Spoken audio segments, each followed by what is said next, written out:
Hi, thanks for tuning into the Weekend Zone. I'm here with Britt Johnson. Hey guys. And Matt. I'm back. Hey guys. I'm back. He's back. He had some illness that's disgusting, and I think he still has it. That's why he wasn't here last week. He's still sniffling a little bit. But I'm back. I want to talk to you guys. All right, guys. I want to ask you, who do you think has the hardest coaching job in the NBA? Because if you ask Tyronn Lue, it's him. He just said he has it the hardest by far. First of all, I want to preface this by saying he has 3 All-Stars, including the best player in the league at this time and the biggest payroll. But yeah, what do you guys think? I kind of agree with him because of the fact that he has 3 All-Stars. He became head coach January 2016. So basically his goal is to not mess everything up. They're not going to fire any of their 3 All-Stars. They're not blaming those guys. If anything goes wrong with this team, they're blaming Lue for it. I mean, how can he mess it up when LeBron is the one that's really in control? But if that's the whole thing. They're all going to say well, LeBron has it. He's under control. He has everything together. So if something does happen, LeBron's calling the shots. Lue's fired. No, but okay, look. So I have to agree. I have to say completely. With me? This never happens. Wow, what? Yeah. Confused. But look, I'm saving this let me video tell you for why. ever. It's because Tyronn Lue, when he filled in last year, he's coaching a transcendent player like LeBron James. When you coach somebody like that, if something goes wrong with that team, it's all his fault. When something goes right, he doesn't get credit. It's exactly. LeBron. So oh my gosh, we never agree. So this is like great. it's a really beautiful moment. Great. Wow. But yeah, like what I'm saying is he hasn't proved himself enough to get like the credibility like Phil Jackson did, because obviously he coached Michael Jordan and he coached Kobe Bryant. Right. So he doesn't get that credibility yet. Like Eric Spoelstra, I remember when LeBron was in Miami, 10 games into it, they weren't doing good. They're like, fire Spoelstra. It's all his fault. Yep. It's not LeBron's fault. It's not Wade's fault. It's all on the LeBron's coach. fault. Yeah. So I agree. He has the toughest job I in just the feel NBA. like more scrutiny is on him as a head coach. And also because too, of that. when he was resting LeBron, how much criticism he got too for resting LeBron. I totally agree. Yeah, he has know what's strange is that you guys have actually I do agree with the point, because when things are going well, we don't give him credit. So I'm sure that's tough, but as far as the actual, I mean, okay, maybe he has the hardest time with public scrutiny, but as far as his actual job goes, is it the hardest in the NBA? The actual coaching part, not what the public thinks. Well, yeah, because I mean, anything goes wrong, it's not he doesn't get credit for it, and it's always not about his fault. credit, just his actual job coaching these guys. But who else has the toughest job though? I think it's Luke Walton. I think it would be though, because he doesn't get a chance to coach the team, really. Like everything has to go past LeBron. But no coach wants to do that. No coach wants to be like, oh, well, whatever I say doesn't really matter. The organization doesn't care. They only care about LeBron's opinion and feelings. Luke Walton actually has a team that's trying to learn something and trying to work. But they're all young blood. He doesn't have any veteran leadership. But that's the reason, though, because when you're coaching a team with a lot of young guys, or you're coaching a team, he gets to be the leader. Yeah, and also if you're coaching a team that has no expectations. There's so much politics on that team, and that team has not been stable in so many years. Their 2 owners were telling him to do this, telling him to do that, left and right, going head to head. But at least it's not the players telling the coach what to do. There's no expectations, Of course it's not the players, but still, like, how can you build on shaky ground? It's Luke Walton. He has the hardest coaching job, but I will say, I do agree. I do feel bad for Ty Lue that when things are going right for the Cavs, which it has been, he doesn't really get the credit, and maybe he does deserve it. So, any final thoughts on this? Because I know that you love your boy LeBron. Okay, I mean, let's look at Steve Kerr. I mean, he's been out for a while, but the Warriors look like, they don't need a coach. The Warriors kind of remind me of I can coach the Warriors. I guess we'll see if they need a coach or not, because Steve Kerr is out. Yeah, you know what I mean? No, they don't need it. I mean, it's the like players, the old school Miami when they had whatchamacallit as the head coach, and then he left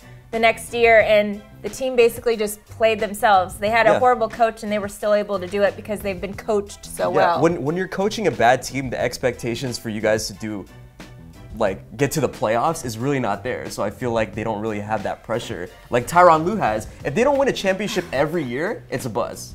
You know, next year or this year, if they don't win the championship, it's a failed season because you have LeBron. Yeah, when I said Miami, guys, I meant Miami University football. I wasn't talking about Miami Heat. Just an honorable mention with coaches. Did you guys see the Greg Popovich staring down James Harden in the game this week? Can we roll that clip, please? Because we just have to honorable mention that. That was hilarious.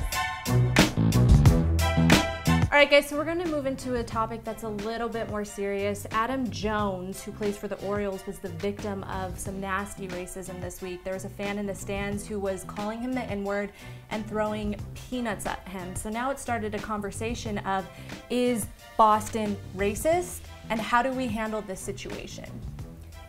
Well, I'm going to first start by saying Boston Red Sox were the last team to add African-American people to their roster. Their owner passed on Willie Mays and Jackie Robinson because they were black. So the history of Boston has been a lot of racism. I actually personally just spoke with a couple NFL players who I'm not going to mention, but they said even at Foxborough, every time they went there, it's like playing like no other. They have so many people yelling the N-word and stuff like that. So it's not just Boston baseball, but Boston sports in general. I know LeBron James came out saying that he's never experienced anything when he was in Boston, so I don't know about basketball, but personally speaking with football players and stuff, it's just a town that's been surrounded by a lot of controversy when it comes to racism. And I honestly am, it's weird to say this, but I'm kind of happy that this happened because we need to talk about this. Something needs to be done. We need to come to some remedies because players from the last couple decades have always said they've had certain feelings about when they've played in Boston. Yeah. Like, I'm kind of torn between this because I feel like we shouldn't really be punishing we shouldn't be punishing the city for one or two drunk fans, you know, and it sucks because fans. Okay, but see, the thing is, like, yesterday's game when Adam Jones went up and they started giving him a round of applause, you know, and a standing ovation. and people were saying, Tuesday's game, and they were saying that, oh, is this enough to like win them over, or enough for him to win them over? And it sucks because I feel like Boston plays this us against the world kind of thing all the time. So I feel like the conversations don't happen as often as it should. And I think now we need to take advantage of it because so many players are coming out and being like, oh yeah, it's a normal thing. Yeah. It shouldn't be a normal thing. That's why, like, when apologies happen, they just throw it away and they're like, oh, okay, that's taken care of. No, you know? and it was awesome actually because Wednesday there was a story about a kid that went with his father to the games. The kid is mixed, half black, half white. The dad is white. Oh, the white dad heard a fan say something about the singer at the Boston's game who was African American, and he said a racist thing. Immediately told security, which got the guy kicked out. He's banned for life. Banned for and life. I think that's amazing. Which is good. That's really how it needs to be handled. They need to be banned for life. Yeah. There's been no precedent set. We really need to take ownership of this. Boston did a great job in doing that, starting this happening. Like, listen, no more games. We're not playing with you guys. I definitely like the conversation that it started. It may be something that is more common in Boston, but the truth is this isn't just a Boston issue. This is something that's happening in the country, and it's just hiding in the shadows, and now it's being brought to light, and now we're all talking about it. So that is the good thing that's come from all of this. Yeah. I think that's with sports in general. Like, I feel like sports is, I know there's protests and stuff that happen all the time, but I feel like the sports has always been on the forefront of changing stuff in racism. You know, it's my actually great uncle was the first African American heavyweight champ of the world. It took him so long to even get a white fighter to fight him. Now that's an everyday thing, you know? So it's just like, and that happened in like 1906 or something. So I think sports kind of, because sports is something we all can connect with, once we start making changes in the sports world, the rest of the world's going to see it as the ban for life was just, it's just huge. You know? That was it's amazing. Huge, All right, guys, we want to hear from you. Does Tyronn Lue have the hardest coaching job in the NBA? And what do you think about everything going on with Adam Jones right now? Let's get this conversation started and keep it going. Let us know in the comments below. We love you. We'll see you next weekend. Bye.